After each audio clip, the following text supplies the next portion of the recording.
یہ میرا ہمزاد کے سیزن 2 کی اگلی قسط ہے۔ اگر آپ نے سیزن 1 نہیں دیکھا اور آپ کو نہیں پتا کہ ہمزاد کو شیخ کرامت نے کیسے قابو کیا اور قابو کر کے کیا کیا کام کروائے اور کیا کیا حاصل کرا، تو ڈسکرپشن میں آپ کو سیزن 1 اور سیزن 2 دونوں کی پلے لسٹ کا لنک مل جائے گا۔ آئیے میرا ہمزاد سیزن 2 کی اگلی قسط کی طرف چلتے ہیں۔ الجھی ہوئی ساری گتھیاں ایک ایک کر کے سلجھ گئی تھیں۔ پس پردہ کون تھا ظاہر ہو چکا تھا۔ کچھ دیر پہلے ماں پارا خود اعتراف کر چکی تھی کہ اس نے شمبھو کو میرے پیچھے لگایا تھا۔ اپنی مقصد برداری کے لیے وہ شمبھو کو اشاروں پر نچا رہی تھی۔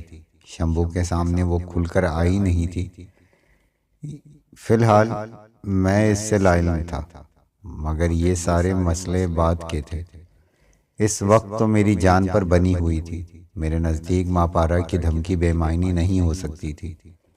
اس نے بڑے اعتماد سے کہا تھا یہ میری زندگی کے آخری رات ہے۔ یقیناً وہ مجھ پر اپنا کوئی آخری حربہ آزمانا چاہتی تھی، ایسا حربہ کہ میری اب تک کی ریاضت پر پانی پھر جائے۔ دھمکیاں وہ پہلے بھی دیتی رہی تھی، لیکن اس بار صورتحال کچھ اور ہی تھی۔ ایک لمحہ مجھ پر عذاب بن کر گزر رہا تھا، جانے کب کیا ہو جائے۔ عمل شروع کرنے سے پہلے میرے لیے ذہنی یکسوئی ضروری تھی۔ میں نے اسی لیے یعنی اطمینان قلب کی خاطر قرآنی آیات کا ورد شروع کر دیا۔ ایسا پہلے بھی کئی بار ہو چکا تھا۔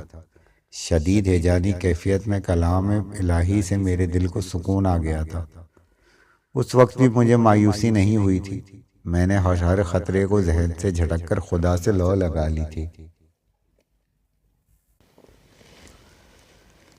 میرا یہ قیاس غلط ثابت ہوا کہ عمل شروع کرنے سے پہلے ہی میری زندگی کا چراغ گل کر دیا جائے گا، کیونکہ اب ٹھیک 12 بج رہے تھے۔ میں حصار کھینچ کر ہمزاد کا عمل شروع کر چکا تھا۔ میں نے پڑھا تھا کہ خدا آدمی کے ظاہر کو نہیں باطن کو دیکھتا ہے۔ جگہ جگہ ہر معاملے میں آدمی کی نیت پر زور دیا گیا تھا۔ وضو کے لیے نیت، نماز کے لیے نیت، روزے کے لیے نیت، کار خیر کے نیت وغیرہ۔ کچھ دن قبل میری نیت مختلف تھی، لیکن اب صورتحال بدل چکی تھی۔ اب میرے دل سے کھوٹ دور ہو چکا تھا۔ تسخیر ہمزاد کا مقصد اپنی زندگی کے تحفظ کے سوا کچھ نہیں تھا۔ خدا نے بھی زندگی کے تحفظ کا حکم دیا ہے۔ میرے نزدیک یہ خود غرضی نہیں، خدا کے حکم کی تعمیل تھی۔ جب آدمی کی نیت صاف ہو تو یوں بھی خدا اسے ہمت دے ہی دیتا ہے۔ آدمی ہمت کرتا ہے تو خدا اس کی مدد کرتا ہے۔ ایسے ہی شر کی قوتیں اس کا راستہ ضرور روکتی ہیں، مگر خیر میں بڑی قوت ہے۔ خیر یقیناً شر کے مقابلے میں بالآخر فتح یاب ہوتا ہے۔ آج کی رات ہمزاد کا عمل شروع کرتے ہوئے میرے ذہن میں یہی خیالات تھے۔ میں نہایت سکون قلب کے ساتھ عمل کا ورد کر رہا تھا۔ رات کے آخر ہوتے ہوتے وہ واقعہ پیش آ ہی گیا جس کی مجھے توقع تھی، مگر اس قدر نہیں۔ میں نے اتنی تباہی کا تصور بھی نہیں کیا تھا۔ میرا زندہ بچ جانا واقعی حیرت تھی، مگر میرے لیے ایسا تھا کہ جسے اللہ رکھے اسے کون چکھے۔ یوں ہوا کہ عمل کے آخری لمحات میں اچانک ایک زبردست دھماکہ ہوا۔ یہ دھماکہ یقیناً بندوق کی گولی کا نہیں ہو سکتا تھا۔ اس سے میرے کان جھنجھنا اٹھے تھے اور لمحے بھر کو یوں محسوس ہوا تھا جیسے میرے کانوں کے پردے پھٹ گئے ہوں۔ اچانک چند ہی لمحے گزرے ہوں گے کہ دوسرا خوفناک دھماکہ ہوا۔ میرے کانوں کے پردے پھٹ گئے ہوں۔ ابھی چند ہی لمحے گزرے ہوں گے کہ ایک اور دھماکہ ہوا۔ یہ دھماکہ مجھے نسبتاً قریب محسوس ہوا۔ مجھے یوں لگا جیسے کمرے کی دیواریں مجھ پر آ رہی ہیں۔ ایسے میں حواس پر قابو رکھنا انتہائی مشکل مرحلہ تھا۔ یہ عین ممکن تھا کہ بدحواسی میں عمل کا ورد چھوڑ جاتا، مگر ایسا نہیں ہوا۔ نہ میں نے عمل کا ورد چھوڑا، نہ کسی طرف دیکھا۔ میری نگاہیں سامنے دیوار پر جمی رہیں جہاں میرا سایہ پڑ رہا تھا۔ انہی چند لمحوں کے دوران مجھے لوگوں کے چیخنے چلانے کی آوازیں بھی سنائی دیں، جو یقیناً انہی دھماکوں کا رد عمل تھی۔ مجھے ایک زمانے میں انگریزوں کے خلاف چلنے والی ایک زیر زمین تحریک سے بھی وابستہ رہ چکا تھا۔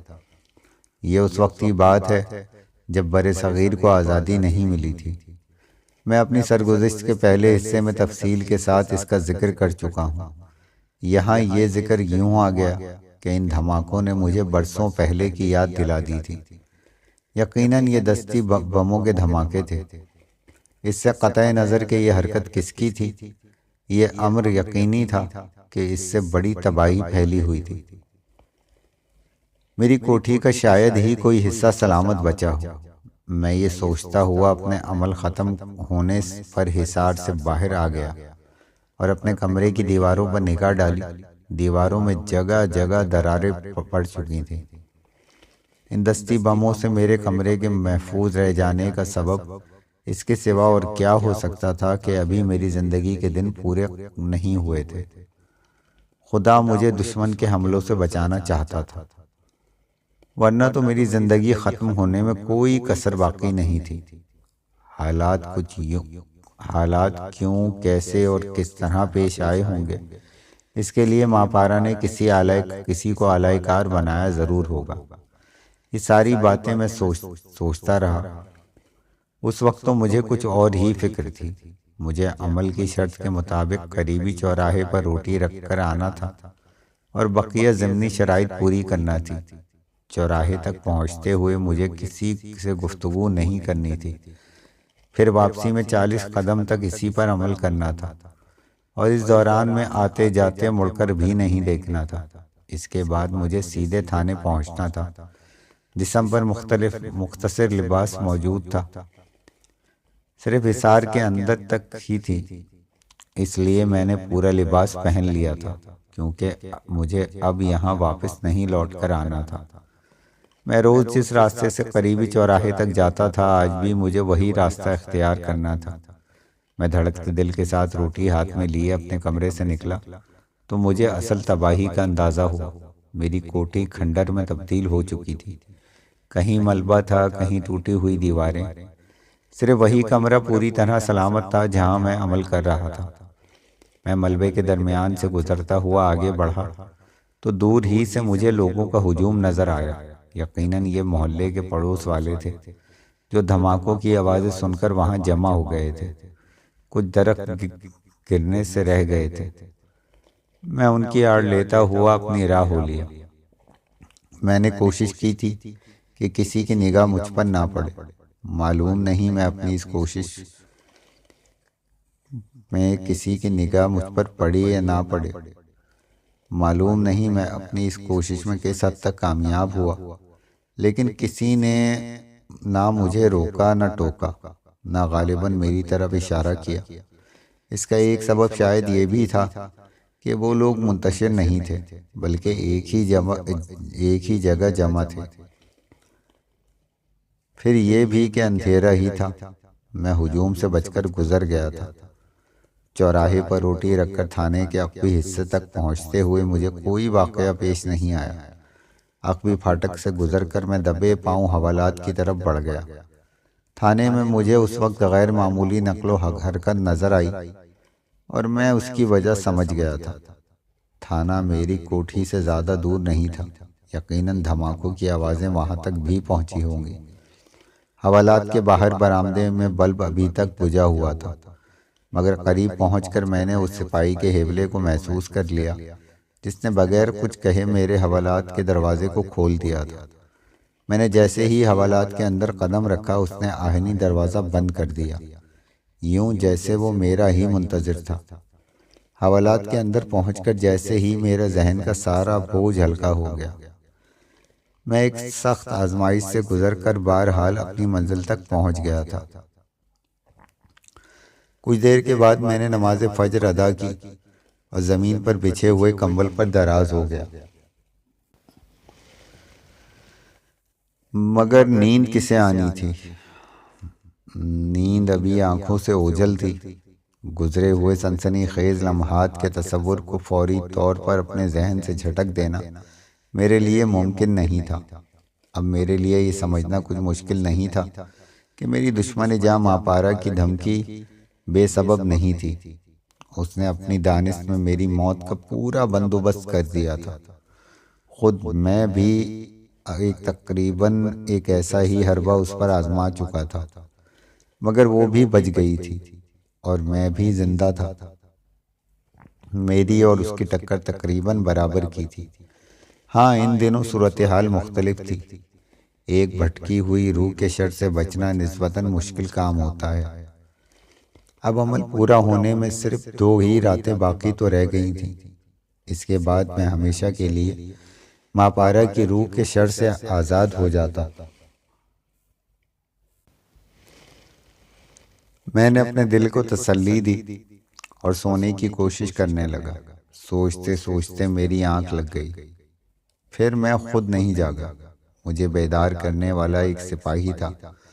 میں نے اٹھتے ہی اسے سوالیہ نظروں سے دیکھا۔ صاحب کے پاس پیشی ہے تمہارا؟ سپاہی نے میری سوالیہ نظروں کے جواب میں کہا۔ تھانے کے صحن میں دھوپ پھیلی ہوئی تھی۔ میں نے اس سے اندازہ لگایا کہ دن خاصا چڑھ چکا ہے۔ آنکھوں کی جلن اور بوجھل ذہن بتا رہا تھا کہ میں زیادہ دیر نہیں سو سکا۔ منہ پر پانی کا چھپکا مار کر کمبل سے منہ پوچھتا ہوا سپاہی کے ساتھ ہو لیا۔ SHO ملک کے پاس کمرے میں ایک ادھیڑ اونٹ شخص موجود تھا۔ مجھ پر نظر پڑتے ہی SHO نے اس ادھیڑ اونٹ شخص کو مخاطب کیا۔ اچھا عثمانی صاحب، میں کوشش کروں گا کہ آپ کا کام ہو جائے، مگر وعدہ نہیں کرتا۔ دراصل اس وقت مجھے ایک اہم کیس کی ڈیل کر رہا ہوں۔ آپ 2-1 دن کے بعد مجھے مل لیجیے گا۔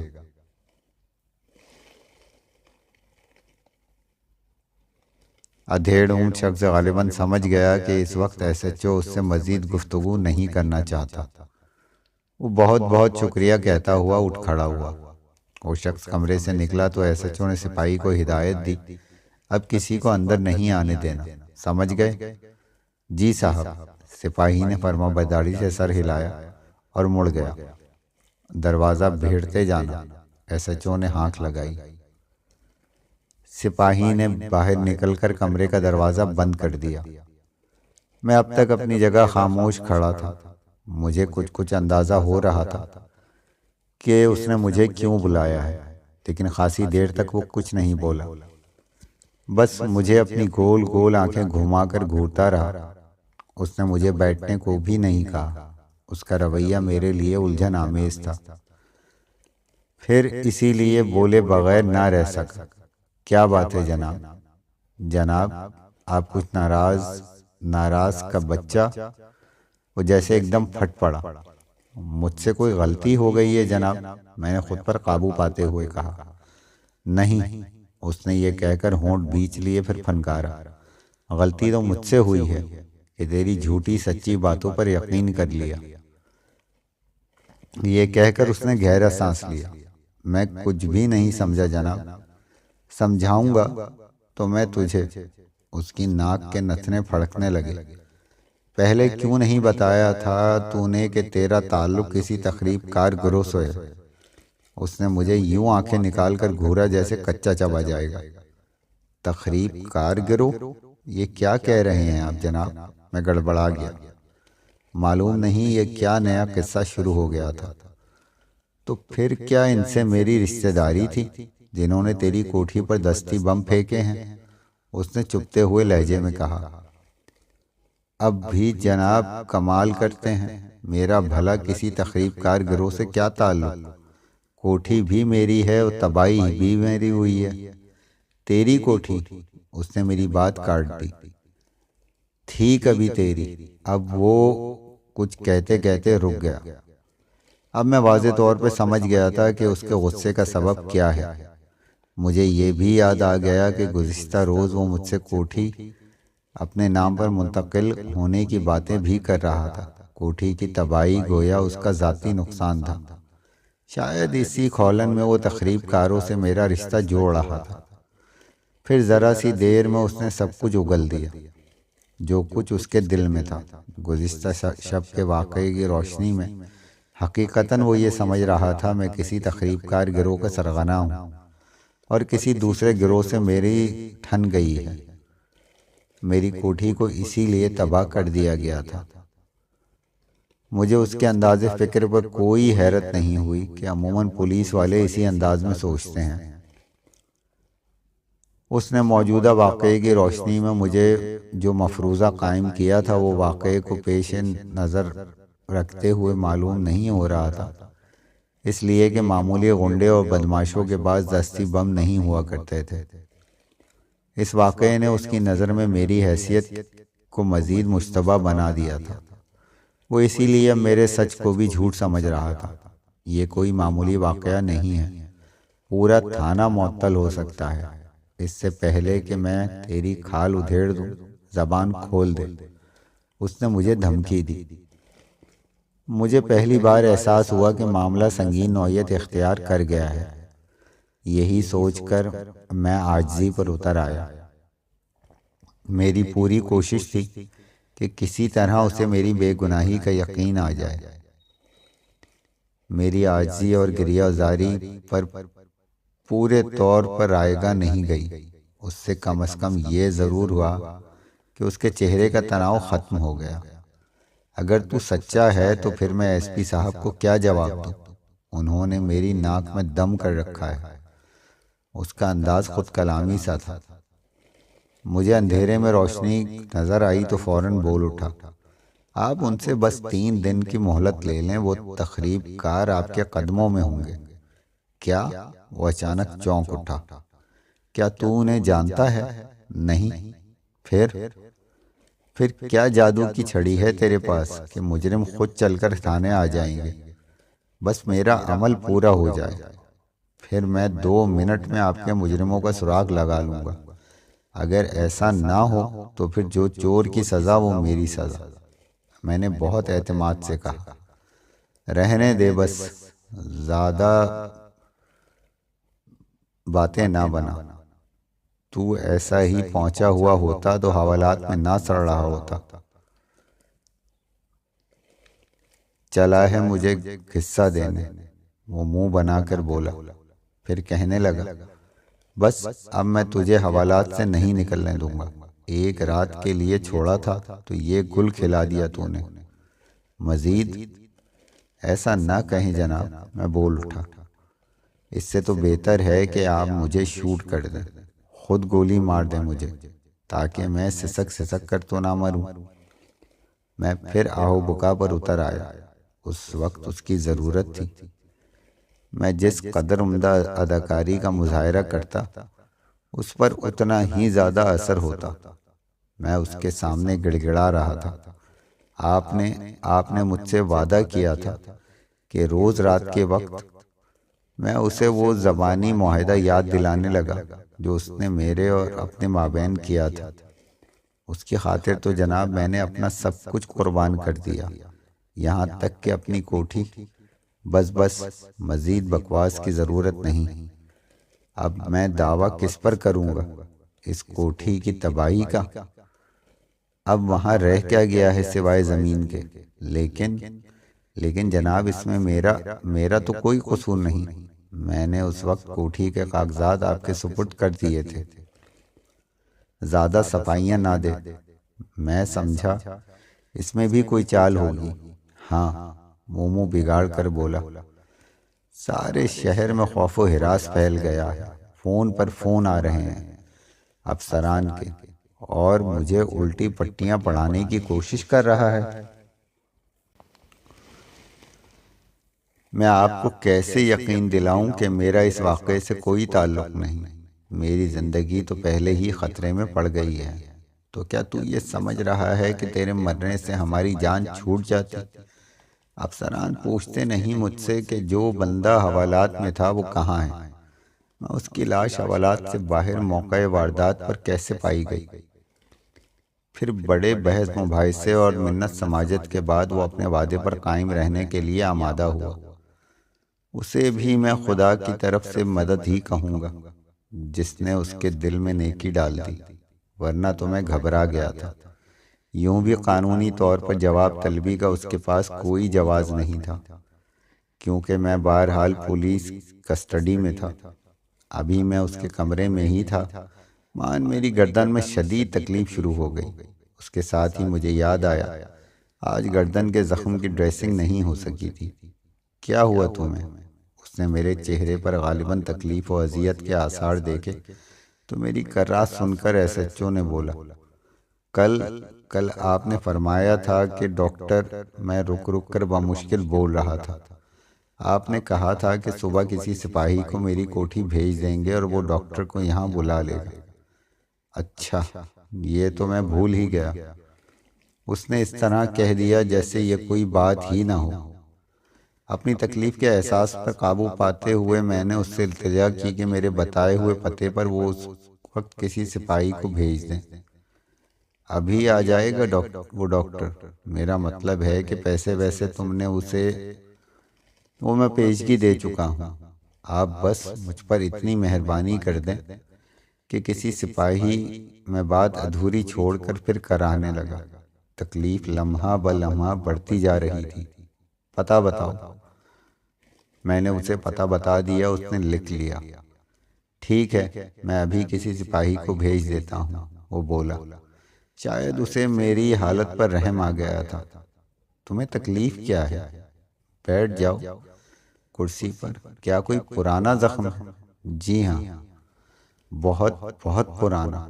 یہ کہہ کر میں کراتے ہوئے آہستہ آہستہ اپنی گردن پر ہاتھ پھیرنے لگا۔ مجھے محسوس ہو رہا تھا جیسے کوئی کن چھری میری گردن کو کاٹ رہا ہے۔ تمہارا چہرہ تو پسینے سے بھیگ گیا ہے۔ ٹھہرو، میں بلاتا ہوں کسی سپاہی کو۔ یہ کہہ کر اس نے وہیں سے کسی سپاہی کا نام لے کر پکارا۔ جی سر۔ سپاہی دروازہ کھول کر اندر آتے ہی اٹینشن ہو گیا۔ اسے حوالات میں لے جا کر بند کر دو اور پھر میرے پاس آؤ۔ جی جناب۔ سپاہی نے فرما برداری سے سر ہلایا، پھر میری طرف متوجہ ہوا۔ میں پہلے ہی کرسی سے اٹھ کھڑا ہوا تھا۔ گردن کی تکلیف میرے لیے ناقابل برداشت ہوتی جا رہی تھی۔ اس کی وجہ سے میرا جسم کانپنے لگا تھا۔ سپاہی نے غالباً میری حالت کا اندازہ لگا لیا تھا۔ میرا بازو پکڑ کر چلنے کو کہا۔ ایس ایچ او کے کمرے سے نکل کر حوالات تک جاتے ہوئے راستے ہی میں میری حالت اتنی بگڑ گئی کہ قدم اٹھانا دوبھر ہو گیا۔ درد کی لہریں اب میرے سارے جسم میں دوڑ رہی تھیں۔ گردن سے خون رس رس کر میرے سینے کو بھگو رہا تھا۔ کیا ہوا؟ رک کیوں گئے؟ چلو۔ سپاہی نے میرا بازو کھینچا۔ نہیں، میری زبان بھی لڑکھڑانے لگی۔ اس وقت مجھے چکر آ گیا، پھر میں سنبھلتے بھی زمین پر گر پڑا۔ اس کے بعد کیا ہوا مجھے کچھ نہیں معلوم۔ میری آنکھ حوالات میں کھلی تھی اور ڈاکٹر امتیاز میرے اوپر جھکا ہوا تھا۔ شیخ صاحب اچھے تو ہیں آپ؟ میں نے آنکھیں کھولی تو اس نے مجھے مخاطب کیا۔ اب تو تکلیف محسوس نہیں ہو رہی؟ نہیں۔ یہ کہتے ہوئے میں اٹھ کر بیٹھنے لگا۔ لیٹے رہیں، اس نے آہستگی سے میرے سینے پر ہاتھ رکھتے ہوئے کہا۔ ابھی کچھ دیر آپ کو آرام کی ضرورت ہے۔ اس نے بینڈیج کر دی ہے۔ دراصل آج کیونکہ وقت پر ڈریسنگ نہیں ہوئی تھی، اس لیے دوا کا اثر ختم ہو گیا تھا۔ آپ فکر نہ کریں، کل میں یہیں وقت پر آ جاؤں گا۔ تھانے دار صاحب سے بات ہو گئی ہے میری۔ ڈاکٹر امتیاز یقیناً اپنے سینے میں گداز دل رکھتا تھا۔ اپنے پیشے سے بھی مخلص تھا، ورنہ سبھی ڈاکٹر ایسے نہیں ہوتے۔ اسے میں نے احسان مند نگاہوں سے دیکھا۔ اس کی ایک وجہ یہ بھی تھی کہ میری حالت کے پیش نظر اس نے اب تک مجھ سے کوئی سوال نہیں کیا تھا۔ اس کے دل میں تجسس ضرور ہوگا کہ میں حوالات میں کیسے نظر آ رہا ہوں، مگر اظہار نہیں کیا اور اپنا بیگ اٹھا کر چلنے کی تیاری کرنے لگا۔ میری بے ہوشی کے بعد جو کچھ ہوا اسے سمجھنا میرے لیے مشکل نہیں تھا۔ میں ڈاکٹر کا پتہ پہلے ہی ایس ایچ او کو بتا چکا تھا۔ اس نے کسی سپاہی کو بھیج کر ڈاکٹر کو بلوا لیا ہوگا۔ چلتے چلتے امتیاز نے صرف اتنا کہا، میں حسب معمول آپ کی کوٹھی پر گیا تھا، مگر ہاں مجھے معلوم ہو چکا ہے۔ میں اس کی بات کاٹ کر بولا، کسی نے میری کوٹھی کو دستی بموں سے اڑا دیا ہے۔ جی، یہی معلوم ہوا تھا مجھے۔ اس نے تصدیق کی، پھر بولا، اچھا، خدا حافظ۔ آپ جتنا زیادہ آرام کر سکیں بہتر ہے آپ کے لیے۔ یہ کہتے ہوئے وہ اپنا بیگ اٹھائے ہوئے حوالات کے دروازے سے باہر بڑھ گیا۔ حوالات کا دروازہ سپاہی نے مقفل نہیں کیا تھا۔ ڈاکٹر امتیاز کو دروازے کی طرف آتے دیکھ کر وہ آگے بڑھا اور پھر میں نے ڈاکٹر کو جاتے دیکھا۔ سپاہی نے اس کے نکلتے ہی دروازے پر تالا ڈال دیا۔ اب واقعی تکلیف ختم ہو چکی تھی۔ ہاں، کمزوری ضرور تھی، مگر اتنی بھی نہیں کہ میں پھر چل پھر نہ سکوں۔ ہر چند کے ایس ایچ او نے اپنے وعدے پر قائم رہنے کا اقرار کر لیا تھا۔ اس کے باوجود مجھے سارے دن فکر رہی کہ ایسے لوگوں کا کچھ بھروسہ نہیں ہوتا کہ کب اپنی زبان سے پھر جائیں، مگر ایسا نہیں ہوا۔ گزشتہ رات کی طرح آج بھی وہی سب کچھ ہوا جو میں نے اپنی کوٹھی کے کھنڈر میں پہنچ کر مقررہ وقت پر عمل شروع کر دیا۔ وہ رات خیریت سے گزر گئی اور مجھے اس پر شدید حیرت ہوئی۔ ذہنی طور پر میں آج بھی ماپارا کی جانب سے کسی حملے کا منتظر تھا۔ آخری رات میں میرا اضطراب عروج پر تھا۔ ماپارا کی جانب سے کسی حملے کا منتظر تھا۔ آخری دن میرا اضطراب عروج پر تھا۔ میں عمل پورا کر کے حوالات پہنچ چکا تھا۔ اب آنے والی رات باقی تھی۔ ڈاکٹر امتیاز حسب وعدہ وقت پہ مقررہ پر پہنچ گیا تھا۔ ایک طرف میرے دل میں اضطراب تھا، دوسری یہ خوشی بھی کہ آنے والا دن میری زندگی کا نیا دن ہوگا۔ جو کچھ مجھ پر گزر رہی ہے، میں نے جتنے دکھ جھیلے ہیں، ان کا سدباب ہو جائے گا۔ پھر میرا ہمزاد مجھے مل جائے گا۔ یہی سب تھا کہ جب ڈاکٹر امتیاز میری گردن کی ڈریسنگ کر رہا تھا تو میں نے اس سے کہا، کل سے آپ کو زحمت نہیں ہوگی۔ جی؟ وہ حیرت سے بولا۔ جی ہاں، کل سے آپ کو ڈریسنگ کی ضرورت نہیں پڑے گی۔ میں نے اپنے جذبات پہ قابو پاتے ہوئے کہا، انشاءاللہ ایسا ہی ہوگا، مگر شیخ صاحب، آپ کے زخم کی حالت تو… جی ہاں، مجھے معلوم ہے۔ میں مسکرایا، پھر بولا، آپ عقائد پر تو یقین رکھتے ہوں گے؟ جی جی بالکل، میں الحمدللہ مسلمان ہوں اور صاحب عقیدہ بھی۔ اس نے کہا، عقیدے میں بڑی قوت ہوتی ہے اور عقیدے ہی سے آدمی یقین کی منزل تک پہنچتا ہے۔ آپ نے ابھی پریکٹس شروع کی ہے، لازماً آئندہ زندگی میں بھی آپ کو اس کے تجربات ہوں گے۔ یقیناً یہ زندگی اور موت کے درمیان حد فاضل ہے۔ غالباً ایک مثال سے میری بات زیادہ واضح ہو سکے۔ یوں سمجھیں کہ ایک مریض کو یقین آ چکا ہے کہ وہ زندہ نہیں بچے گا، تو پھر اسے بچانا آپ کے لیے تقریباً ناممکن ہو جائے گا۔ آدمی جو کچھ سوچتا ہے اس کا اثر جسم پر ضرور ہوتا ہے۔ فوری طور پر اس کا جسم دماغ کے ذریعے اثرات کو محسوس کرتا ہے جو یقیناً ہوتے ہیں۔ قلبی اور ذہنی امراض میں عموماً یہ صورتحال پیش آتی ہے۔ نفسیات کی رو سے بھی یہ ناممکن بات نہیں۔ ارادے کی قوت یقین ہی سے پیدا ہوتی ہے۔ غالباً آپ میرا مطلب سمجھ رہے ہوں گے۔ شیخ صاحب، آپ کی باتیں سن کر مجھے حیرت ہو رہی ہے۔ آپ کا مطالعہ یقیناً بہت وسیع ہے۔ اس نے میری گردن کی ڈریسنگ مکمل کرتے ہوئے مرعوب لہجے میں کہا، مجھے آج سے پہلے اندازہ نہیں تھا کہ آپ صاحب علم ہیں۔ بہرحال خدا کرے وہی ہو جو آپ نے کہا ہے۔ ہم لوگ تو صرف ظاہر کو دیکھتے ہیں اور اپنے تھوڑے بہت علم کے مطابق علاج تجویز کرتے ہیں، مگر اس کے باوجود شفا دینا خدا ہی کے اختیار میں ہے۔ آپ کا حکم ہو تو میں کل سے نہیں آؤں گا۔ انشاءاللہ میں خود جلد ہی آپ سے ملوں گا، میں بولا۔ اس نے جس ذمہ داری اور خلوص کے ساتھ اپنا فرض ادا کیا تھا، اس کے لیے میرے پاس شکریہ کے سوا کوئی لفظ نہیں تھے، مگر جو خدمت ممکن ہوئی ضرور کروں گا۔ وہ میرا اشارہ سمجھ گیا اور کہنے لگا، نہیں شیخ صاحب، میں نے کیا ہی کیا ہے، آپ نے پیشگی معاوضہ ادا کر دیا تھا، مجھے مزید کچھ نہیں چاہیے۔ خلوص کا کوئی معاوضہ نہیں ہوتا۔ خیر، یہ بات کی باتیں ہیں، میں آپ سے ملوں گا ضرور، تاکہ میرے یقین کو آپ عملی صورت میں بھی دیکھ سکیں۔ یقیناً یہ میری زندگی کا بہت بڑا تجربہ ہوگا۔ وہ اپنا بیگ بند کرتے ہوئے کہنے لگا، بس سرد چشم، جب بھی چاہیں غریب خانے پر تشریف لائیں۔ مگر وہ کچھ کہتے کہتے رک گیا۔ یہ سب چند دن کی باتیں ہیں، کچھ غلط فہمیاں ہو گئی ہیں پولیس والوں کو میری طرف سے۔ میں سمجھ گیا وہ کیا بات کہتے کہتے رک گیا ہے۔ اس کا اندازہ مجھے اس کے چہرے سے ہو گیا تھا۔ جلد ہی یہ غلط فہمیاں بھی دور ہو جائیں گی۔ اس نے میری بات پر کوئی تبصرہ نہیں کیا اور رخصت ہو گیا۔ ڈاکٹر امتیاز نے ابھی زیادہ گویا آغاز نہیں کیا تھا۔ وہ نوجوان تھا اور اس کی آنکھوں میں بھی یقیناً مستقبل کے لیے بہترین خواب ہوں گے۔ میں اسی لیے اسے نظر انداز نہیں کرنا چاہتا تھا۔ ہاں، بس اتنا تھا کہ ایک رات اور یہ خیریت سے گزر جائے۔ یہ بھی اسی دن کا ذکر ہے کہ میرے ذہن میں کچھ اور بھولی بسری باتیں آئیں۔ میں اس وقت حمزاد کی پراسرار قوتوں کے بارے میں غور کر رہا تھا۔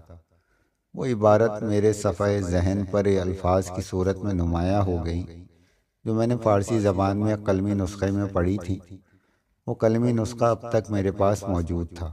وہ الفاظ مجھے یاد ہو چکے تھے، مگر اس دن سے پہلے میں نے ان پر غور نہیں کیا تھا۔ دیگر تمام باتوں سے قطع نظر اس وقت جس بات پر غور کر رہا تھا وہ محض چند الفاظ تھے۔ میرے زیر غور اس وقت یہ مسئلہ تھا کہ ان الفاظ کی روشنی میں مجھے سرطان کے ایسے موذی مرض سے نجات مل سکتی ہے۔ اگر ایسا ہو سکتا ہے تو پھر میرے جسم کو تبدیل کرنے کی ضرورت نہیں تھی۔ ممکن ہے میں نے اس بات سے پہلے غور کر لیا ہوتا تو اتنی اذیتوں سے نہ گزرتا۔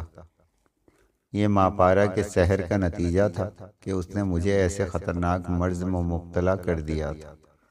اس کا مقصد محض صرف یہ تھا کہ میں سکون کے ساتھ زندگی بسر نہ کر سکوں۔ اب میری منزل بالکل قریب آ گئی تھی اور مجھے یہ ساری باتیں یاد آ رہی تھیں، اور میں اپنے حمزاد کو ایک بار پھر تسخیر کرنے والا تھا۔ پھر وہ اضطراب و تجسس کا دن بھی گزر گیا۔ اس دن کی کوشش کے باوجود میں زیادہ دیر نہ سو سکا اور میرا زیادہ وقت عبادت الہی میں ہی گزرا۔ رات ہوئی تو میرے دل کی دھڑکنوں میں اور بھی اضافہ ہو گیا کہ جانے آج کی رات کیسی گزرے۔ رہ کر مجھے ماپارا کا خیال آ رہا تھا۔ وہ خاموش کیوں ہے؟ کیا اس نے اپنی شکست قبول کر لی؟ کیا اس نے ہمیشہ کے لیے میرا پیچھا چھوڑ دیا؟ اگر واقعی ایسا ہے تو کیوں؟ ابھی تو وقت باقی ہے، پھر کیوں وہ کوئی حربہ نہیں آزما رہی؟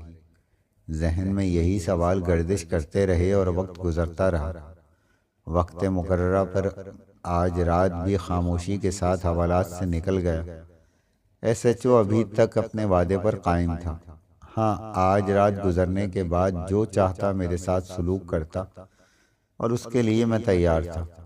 آج فیصلے کی رات تھی، ادھر یا ادھر، زندگی یا موت۔ حوالات اور تھانے سے نکل کر اپنے حویلی کی طرف جاتے ہوئے مجھے قطعی علم نہیں تھا کہ میرے قدم زندگی کی طرف بڑھ رہے ہیں یا موت کی طرف۔ بہرحال میں آیت قرآنی کا ورد کرتا ہوا اپنی منزل کی طرف پہنچ ہی گیا۔ ہر طرف سکوت طاری تھا اور اندھیرا تھا۔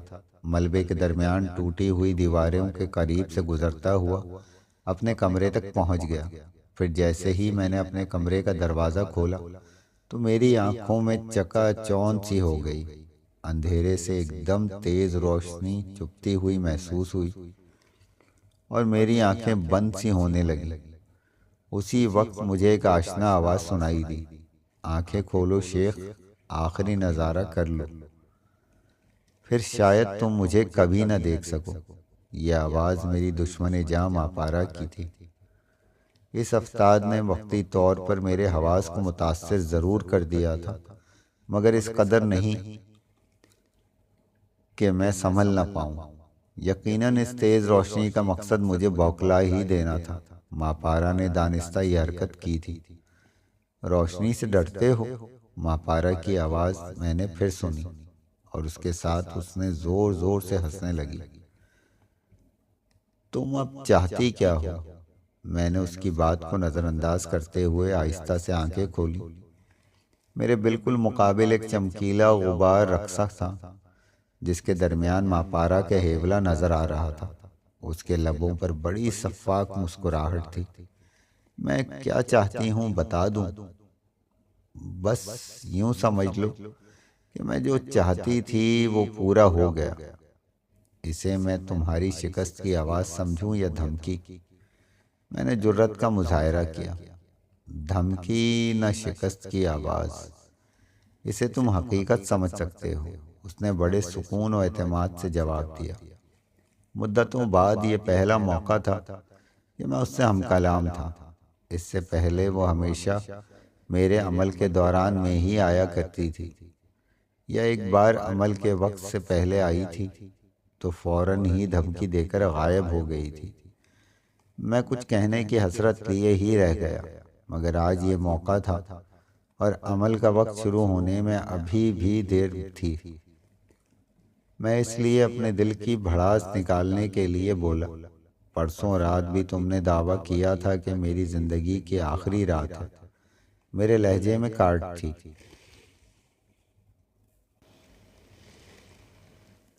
ہاں، میں نے دعویٰ کیا تھا اور وہ دعویٰ غلط نہیں تھا، مگر کسی اندیکھی قوت نے تمہیں بچا لیا۔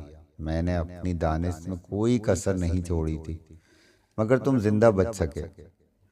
لیکن میں ان انہونی ہونے سے حیران ہوں۔ اس کے بعد اس کے نتیجے پر پہنچی کہ تمہیں ہلاک کرنا ممکن نہیں۔ مجھے تمہارے لیے کچھ اور ہی بندوبست کرنا پڑے گا، کیونکہ اب تمہارے اور میرے درمیان ہمیشہ کے لیے رابطہ ختم ہونے کا وقت قریب آ گیا ہے۔ اس لیے کل رات غائب رہی اور میں نے تمہارے لیے جو کچھ سوچا تھا اسے عملی شکل دے رہی تھی۔ اس طرح میں اپنی بیشتر قوتوں سے محروم تو ہو چکی ہوں، مگر مجھے اس کا کوئی ملال نہیں۔ اسی سبب اب میری بھٹکتی ہوئی روح ہمیشہ کے لیے قید ہو جائے گی، لیکن یہ قید میں نے خود قبول کی ہے۔ اب میں اس دنیا میں کبھی نہ آ سکوں گی۔ میں نے اس لیے کچھ دیر قبل تم سے کہا تھا کہ آخری نظارہ کر لو۔ میں جانتی ہوں کہ تم ایک عرصے سے میرے لیے تڑپتے رہے ہو، اور خود بھی میں نے تمہیں تڑپایا ہے۔ میں نے اس وجہ سے موت کو گلے لگایا تھا تاکہ تم زندگی بھر ایک شکست کا زخم سینے میں لیے سلگتے رہو۔ شیخ، ابھی میرے انتقام کی آگ بجھی نہیں ہے، اور بجھ بھی کیسے سکتی ہے؟ تمہاری ہی وجہ سے میں نے موت کو قبول کیا تھا۔ اور اب وہ کچھ کہتے کہتے رک گئی۔ میری پوری توجہ اور انہماک سے اسے اس کی باتیں سن رہا تھا، لیکن وہ چپ ہو گئی تو مجبوراً مجھے بولنا پڑا کہ وہ اصل بات جو اس نے نہیں بتائی اس کی زبان پر آ جائے۔ میں نے کہا، تم نے اس کے بندوبست کے بارے میں کچھ نہیں بتایا جس کے لیے اتنی تحمیدیں باندھ رہی ہو۔ میرا خیال ہے یہ بھی محض تمہاری بڑھ ہے۔ میرا مقصد اسے غصہ دلانا تھا۔ غصے میں عموماً اصل بات منہ پر آ ہی جاتی ہے۔ خلاف توقع غصے میں آنے کے بجائے وہ عجیب سے انداز میں ہنس پڑی اور پھر بولی، بہت چالاک ہو تم۔ میں اس سلسلے میں ہرگز تمہیں کچھ نہیں بتاؤں گی۔ میری نگاہ اس کی طرف اٹھی ہوئی تھی۔ اگر وہ سب کچھ سچ تھا جو اس نے کہا تھا تو یقیناً میں اسے آخری بار دیکھ رہا تھا۔ اس نے بھی غالباً میری فارفتگی کو محسوس کر لیا تھا اور خوابیدہ سی آواز میں بولی، دیکھ لو شیخ، صرف چند لمحے اور دیکھ لو۔ کاش تم نے میری انا پر ضرب نہ لگائی ہوتی، کاش تمہیں اپنی قوت پہ غرور نہ ہوتا، اور کاش تم مجھ سے نہ ٹکرائے ہوتے۔ پھر شاید زندگی مجھ سے یوں نہ روٹتی اور تم بھی عذابوں کے سفر میں تنہا نہ ہوتے۔